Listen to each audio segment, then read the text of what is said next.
It's funny because I think a lot of people expected like a dramatic shift, like a big change, lots of new faces to come in.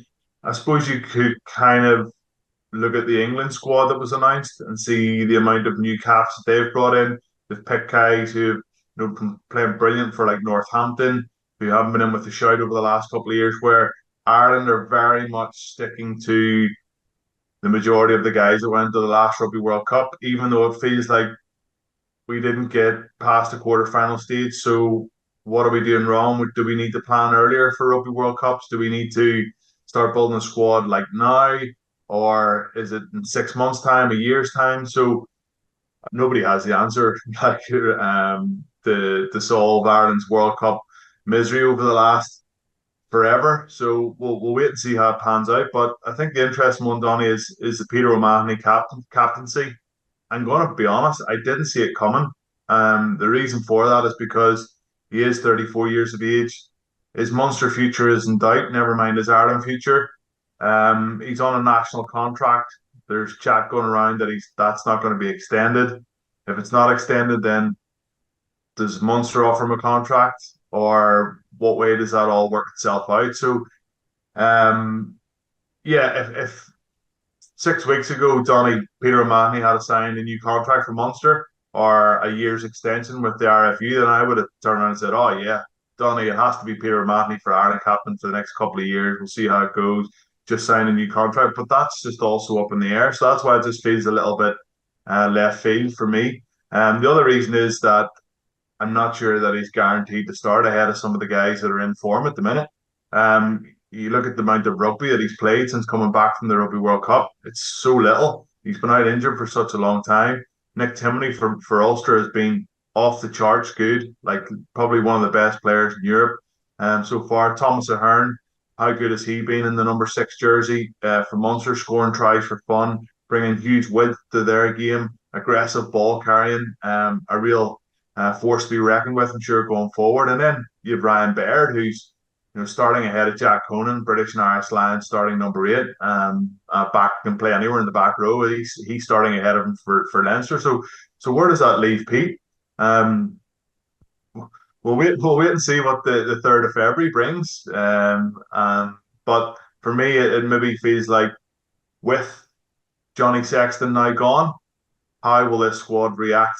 Who's going to step up to the plate in terms of leadership? Andy Farrell knows that Peter O'Mahony will step up, but who else is going to step up when Johnny's not there? And maybe that's why Pete's now going to be captain for the end of this year.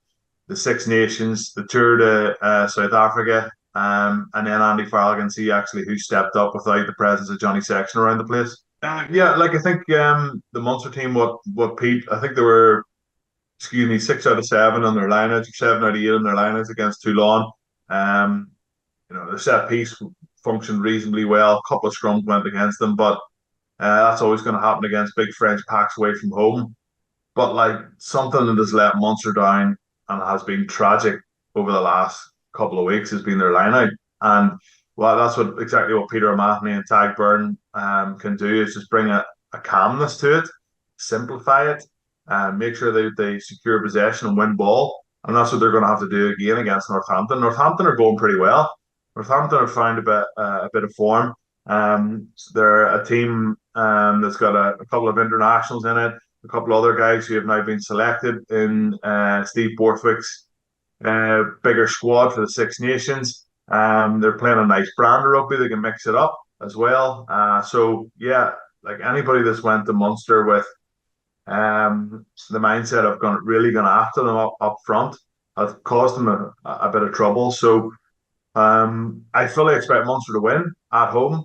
Again, they can't afford to just pick up a point here. They need to go out and win this to secure their spot in the last 16. And that would be a great achievement, Donny, considering where they were only, 6, 7 days ago before the Toulon match kicked off and everybody was writing them off, myself included.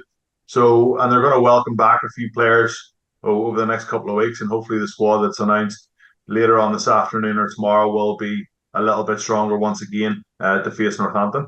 I think Ulster actually don't have a bad record away at Quins. They beat them in the snow back in 2017, beat them back in 2021.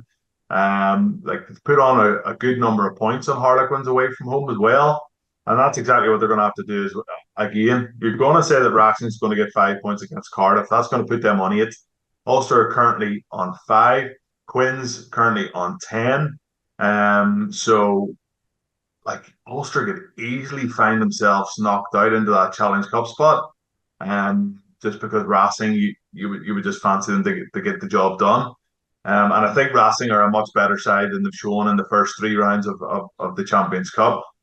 But Ulster, yeah, oh, how bad was it against Toulouse? Like it was. I know I've watched the game again. And I'm not sure if Ulster were bad or Toulouse were just like off the charts good. I think it was maybe a bit of both. It had to be a bit of both because there was a lot of missed tackles. Ulster's line didn't function at the right times. Plosky didn't ever get into the game. Stockdale was chasing shadows. Some of the big game players weren't good enough for Ulster. The scrum was under the back on the back foot. Their maul got destroyed. But like Dupont, Ramos, Miafu, Gelange, just incredible athletes. Just absolutely destroyed Ulster on the plastic pitch in Belfast. And yeah, it was a night where I think everybody in the crowd felt like Ulster always give you this bit of hope that just because we have this ability to beat big teams on one-off occasions, so you always have this little bit of hope. But we were certainly all humbled by that Toulouse performance, and especially the magician Anton Dupont. I said it to many people over the last couple of weeks. It's like almost going and watching Lionel Messi or Cristiano Ronaldo playing football. I had the pleasure of watching Cristiano Ronaldo play against Nolan Ireland. Would you believe it or not? When he was playing for Portugal, and Nolan Ireland were winning 1-0, and then all of a sudden Ronaldo stepped up and banged in a hat trick in the last 20 minutes. And it's just like that's what world class players do. And Antoine Dupont, um, people say single handedly beat Ulster, but no, it was a very much a team performance. But he certainly was the best player on the